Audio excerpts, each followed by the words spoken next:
I was just pouring my morning coffee, the kind that smells like home and second chances, when I heard itching saws tearing through the dawn like a pack of angry wolves.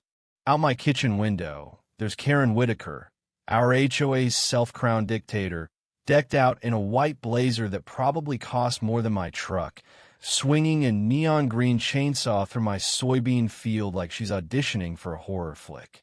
She wasn't just cutting crops, she was shredding $300,000 worth of my harvest, the money I'd been banking on to send my daughter, Lily, to college.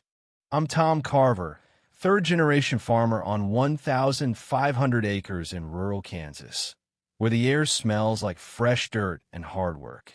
This land's been in my family since my granddad staked it in 1919, back when a man's word was his bond and neighbors didn't lose their minds over the smell of fertilizer.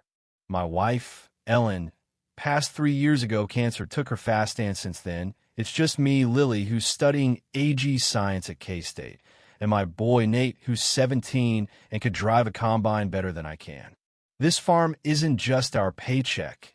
It's who we are, carved into every furrow of this Kansas dirt. But Karen? She didn't care about any of that. She had her eyes on turning my fields into cookie-cutter mansions for city folks, escaping their own bad decisions. It all started when Willow Creek Estates, this fancy new development, popped up on our eastern border. 40 identical houses for people who think rural means a Starbucks 10 minutes away. Most of the newcomers were fine, kept to themselves, but Karen Whitaker? She rolled in from San Diego with a divorce settlement bigger than my mortgage and a chip on her shoulder the size of California. She drove a silver BMW SUV, always polished like it was her religion, and I swear I never saw her wear the same outfit twice.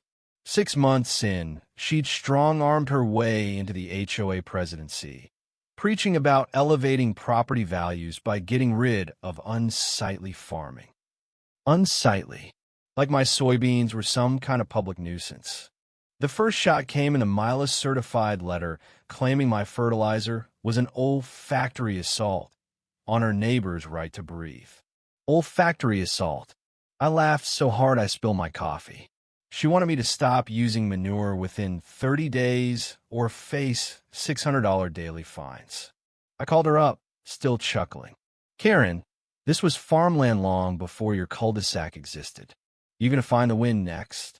Her voice came back like she was selling me a yoga retreat.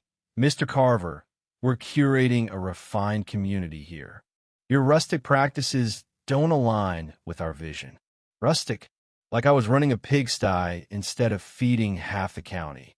Here's where it gets messy. Turns out, when the HOA was formed, some pencil pusher in the county office accidentally included my land in their boundaries. Old Man Jenkins, who sold the adjacent plot, signed the papers without a glance. His eyes weren't what they used to be. My lawyer, Pete Daniels, broke the news over greasy eggs at Rosie's Diner. Tom, unless you can prove fraud, you're stuck playing by their rules. I felt like I'd been punched. My granddad's land, my kid's future, tangled up in Karen's suburban power trip. She didn't stop at letters. Karen started showing up with a clipboard and a photographer, measuring my crops like she was judging a dog show. Your wheat's 7 feet tall, Mr. Carver, she'd say, waving a yellow yardstick like it was Excalibur. Our bylaws cap vegetation at 6 feet to preserve scenic views. Scenic views? Lady, the only view you're protecting is your own ego. I tried reasoning. Karen, wheat doesn't work like that. It grows how it grows. She just smirked and handed me another fine, this one with a fake county seal that looked like it came from a craft store. Things got darker when I caught her brother-in-law, Greg, sneaking through my fields at midnight with a GPS unit, muttering about compliance mapping. My border collie, Scout, lost a bark so loud the whole neighborhood woke up. The kids next door started calling Scout the Karen alarm. And I'm not kidding, they timed his barks to predict her arrivals with 95% accuracy. But Karen wasn't just a busybody. I found out later she was drowning in debt $1.8 million from bad real estate deals back west. My farm was her golden ticket. Forced me to sell, flip the land to developers, and pocket a fat commission to save her BMW from the repo man. The breaking point came when she pushed an emergency resolution and an HOA meeting to ban all farm equipment within 300 feet of her precious estates. Harvest was 2 weeks away. Without my combines, $300,000 in crops would rot. She stood at the podium in a silk scarf, looking like she was addressing Congress. This community demands silence, not the racket of your outdated machinery. I stood up, heart pounding. Karen, federal law says I can run my equipment. You gonna outlaw the sun next? She shot back. Your noise violates our 55 decibel limit, Mr. Carver. Maybe try whispering to your wheat. Her cronies snickered, but half the room folks like the Millers, who've run the feed store, forever looked ready to riot. Then Ellen's old research saved me. She'd been studying AG law before she got sick, and in a dusty box in our basement, I found her notes on Kansas's Right to Farm Act.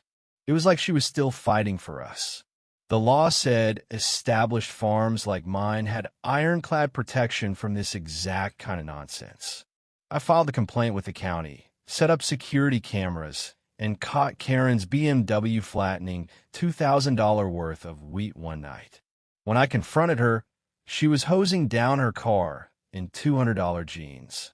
"Tom, maybe grow shorter crops next time," she said, smirking like she'd already won. I wanted to scream, but Scout's growl said it better.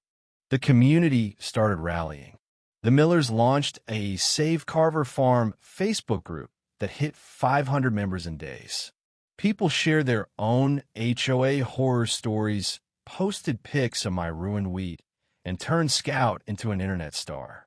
His Karen Alarm videos got 20,000 followers, and a local pet store sent him a custom collar with Farm Defender stitched on it. But the real game changer was Ellen's notes on HOA fraud.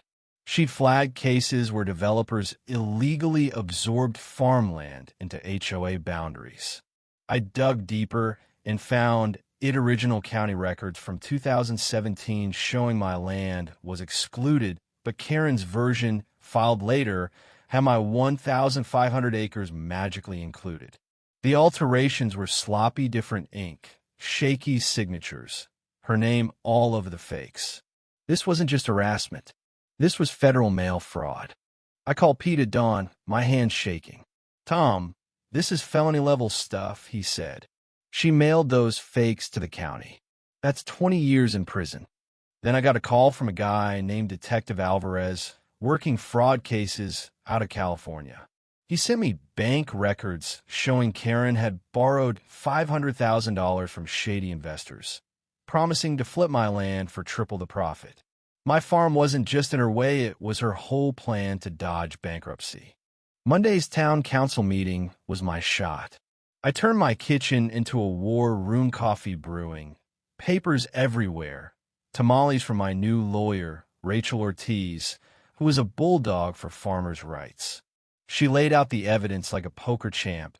"Tom, this is a prosecutor's dream fraud, bribery, conspiracy. We,